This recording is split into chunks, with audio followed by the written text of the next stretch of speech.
Ce matin, de notre maison à la vôtre, Chantal et moi, nous vous offrons nos vœux de Noël.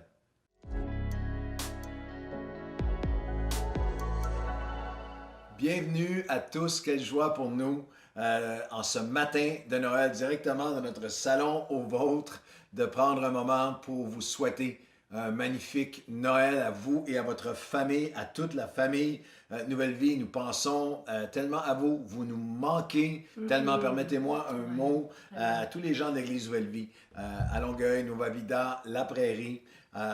Vous nous manquez, nous pensons à vous, on vous aide. Vous savez, depuis ces 27 ans, vous êtes notre famille. Vous êtes notre famille, nous vous aimons tellement. Et pendant toute cette année, votre fidélité, votre engagement, votre générosité, votre maturité et aussi vos mots. Par de toutes les façons possibles, à travers les médias sociaux, des mots d'encouragement, vos prières. Tellement d'entre vous qui nous disaient, on prie pour vous, Pasteur Claude, Chantal, on prie pour vous. Nous avons ressenti vos prières pendant toute cette année. Un joyeux Noël particulier à la famille qui s'agrandit, à Nouvelle Vie, à vous tous et toutes de Nouvelle Vie, à Drummondville et aussi à Sept-Îles et à Charlevoix. Vous êtes dans nos cœurs, on pense à vous, on a des projets extraordinaires pour Nouvelle Vie sur tous nos sites dès l'année 2021 et aussi à la famille extra élargie qui est maintenant la famille Nouvelle Vie en ligne. Alors, les dizaines de milliers d'entre vous, on vous souhaite un magnifique Noël. Permettez-moi un joyeux Noël en particulier à toute l'équipe Nouvelle Vie, l'équipe pastorale de Nouvelle Vie qui sont nos frères, nos sœurs, notre famille qui servent le Seigneur avec nous depuis le début.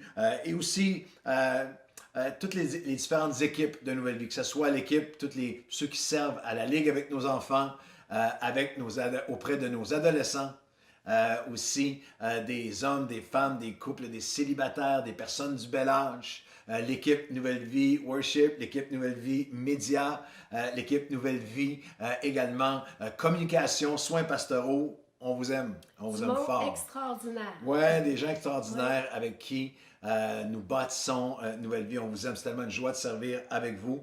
Un mot pour un joyeux Noël particulier à tous ceux qui servent dans les services essentiels. Je vais m'arrêter un instant. On a plein de gens dans Nouvelle Vie qui sont médecins, qui sont infirmières, préposés aux bénéficiaires, travailleurs sociaux, qui sont ambulanciers, qui travaillent à travers Noël et jour de l'an. Un salut spécial à un ami policier, Luther, et à un ami pompier, Kevins, et ainsi que tous les autres qui servent dans les services essentiels. Vous êtes magnifiques. Cette année a été tellement exigeante, mais aujourd'hui, on veut vous saluer, on veut vous honorer et vous dire qu'on pense à vous, qu'on est reconnaissant pour vous.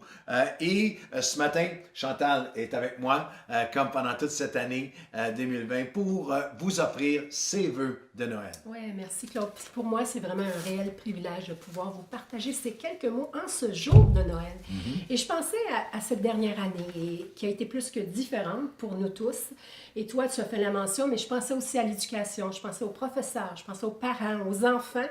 Et tous ceux qui occupent des postes dans les services essentiels, et c'est énorme, mais tous ont dû s'adapter à de grands changements. Et nous aussi, l'Église, on a dû se réorganiser et pour continuer à partager la parole de Dieu. Et on remercie le Seigneur parce que on sait qu'un grand nombre a pu entendre la parole de Dieu comme même jamais. Et bien sûr, je ne veux pas oublier tous ceux qui ont perdu un être cher. Un travail, la santé, des projets qui ont dû être mis en attente et tous ceux qui ont fait face à de lourdes pertes. Et je pense aussi aux personnes âgées qui ont dû faire face à l'isolation et encore font face à l'isolation et au confinement.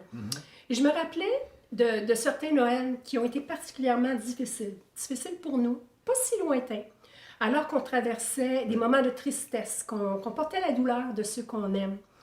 Mais ce Sauveur Jésus que nous célébrons aujourd'hui, dans sa fidélité, il nous a portés, il nous a consolés, il nous a fortifiés, dirigés, alors que tout semblait embrouillé autour de nous.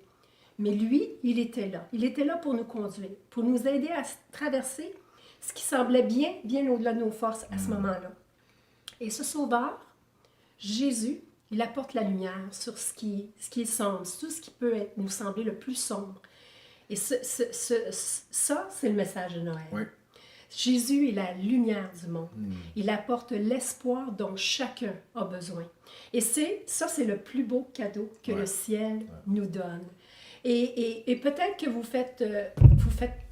avez une année difficile en ce moment, une année sombre, un Noël sombre, un Noël difficile. Mais mes vœux pour chacun de vous, c'est que le Seigneur vienne réchauffer par sa lumière, vienne réchauffer vos cœurs, vienne éclairer ce qui a été assombri probablement dans les derniers mois, dans cette dernière année, des choses qui ont été assombries, que le Seigneur vienne éclairer. Mes vœux, c'est aussi une prière comme l'apôtre Paul dans Romains 15, 13. Que le Dieu de l'espérance vous remplisse de toute joie et de toute paix dans la foi, pour que vous abondiez en espérance par la puissance du Saint-Esprit.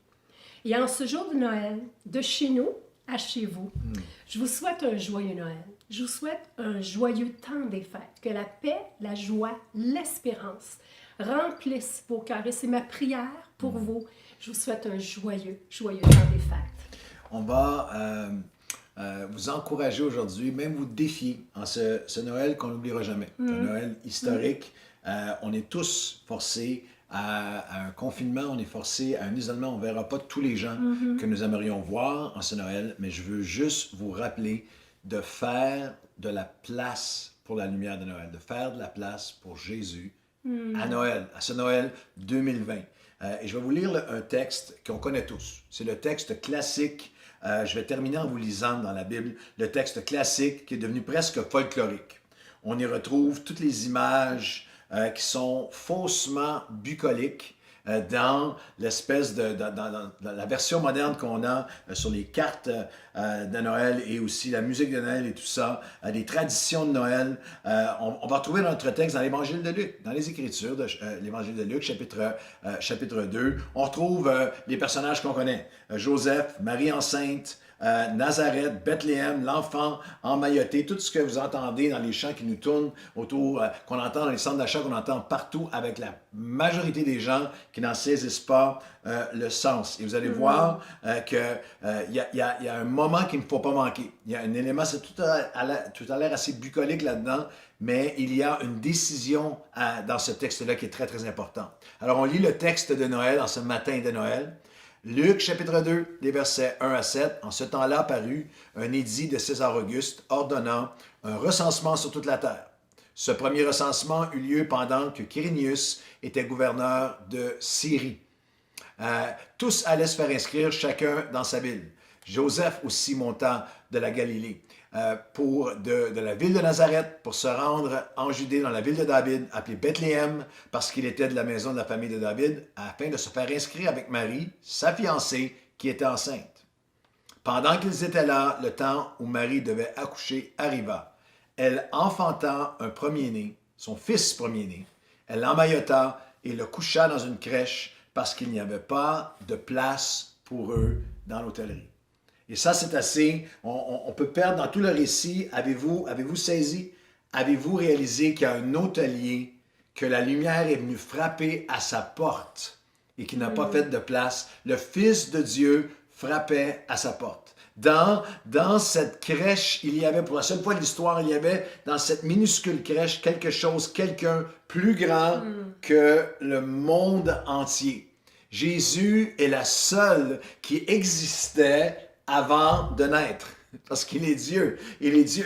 Et on essaie de comprendre ce qui est arrivé avec l'hôtelier. Et peut-être qu'il était trop occupé, c'était le recensement, les hôtels sont bondés, on peut l'imaginer la tête penchée, et il y a le Fils de Dieu, il y a la lumière qui arrive à sa porte, il n'a pas fait de place pour la lumière à Noël. C'est le cas de beaucoup de Québécois et Québécoises, mais je vous parle à vous aujourd'hui, en tant que croyants aujourd'hui, ou simplement de personnes qui pendant l'année se sont joints à ces cafés matinaux. Juste vous rappeler aujourd'hui de vous arrêter, de ne pas focaliser. C'est un choix. Je peux faire le choix de focaliser sur ce que Noël 2020 n'est pas, sur ce qui ne viendra pas, sur qui ne viendra pas à ma porte cette année, parce que nous sommes en confinement, parce qu'on ne peut pas recevoir la famille, parce qu'on ne peut pas recevoir des gens qui je ne verrai pas, qui ne vient pas à ma porte, avec qui je ne pourrai pas être, où je peux focaliser aujourd'hui et dire, il va arriver, il y a une année 2021. On sait qu'avec les vaccins, qui s'en viennent graduellement pendant 2021. La vie normale va reprendre son cours. Mais aujourd'hui, en ce jour de Noël, ouvrez votre porte à la lumière. Ouvrez votre cœur à la lumière, vos pensées à la lumière. Si je peux être pratique avec vous, peut-être que vous avez beaucoup plus de temps que n'importe quel autre Noël cette année. Prenez quelques minutes. Allez lire les textes dans Matthieu 1 et 2, dans Luc 1 et 2. Dites, Seigneur, aujourd'hui, aide-moi à remettre mes yeux sur toi, sur qui tu es, sur le fait que tu es avec moi, que tu es Emmanuel, que rien ne pourra nous séparer de ton amour maintenant. Alors, si vous voulez bien, juste avant qu'on se quitte et qu'on soit réaspiré par le tourbillon du jour de Noël, on va prier ensemble aujourd'hui. Et Seigneur, nous te demandons, premièrement, nous disons merci. Merci parce qu'une lumière a resplendi qui est venue nous éclairer. Cette lumière éclaire tout homme. Elle éclaire tout ce qu'elle touche. Et cette lumière, c'est toi, Seigneur Jésus. C'est toi le sens de Noël. C'est toi la personne de Noël. Noël n'est pas un événement, c'est une personne, c'est toi. Seigneur, c'est toi non seulement qui est la raison de la saison, mais tu as dit, nous sommes la raison de la saison. Tu es venu pour nous. Seigneur, le roi s'est fait chair pour nous. Alors aujourd'hui, nous ne serons pas cet hôtelier. Aujourd'hui, nous ouvrons notre porte. Nous ne laisserons pas occupation ou orgueil ou frustration ou, Seigneur, la pandémie ou tout ce qu'on ne pourrait pas faire aujourd'hui à Noël. Non, non, on s'arrête un instant. Seigneur, nous ouvrons notre porte à toi. Ta lumière cogne à la porte de nos cœurs. Tu es là. Et nous t'accueillons aujourd'hui. S'il y a quelqu'un au son de ma voix ce jour de Noël qui s'était éloigné de toi, dont les yeux étaient ailleurs aujourd'hui, dont le cœur s'était éloigné pendant 2020, aujourd'hui, nous ouvrons notre porte, notre cœur, notre vie à ta lumière. Nous te remercions pour ta lumière qui a changé nos vies, changé le monde, oui, mais changé nos vies. Une personne à la fois, dans le nom de Jésus. Amen. Et amen. Joyeux Noël à tous. Joyeux Noël.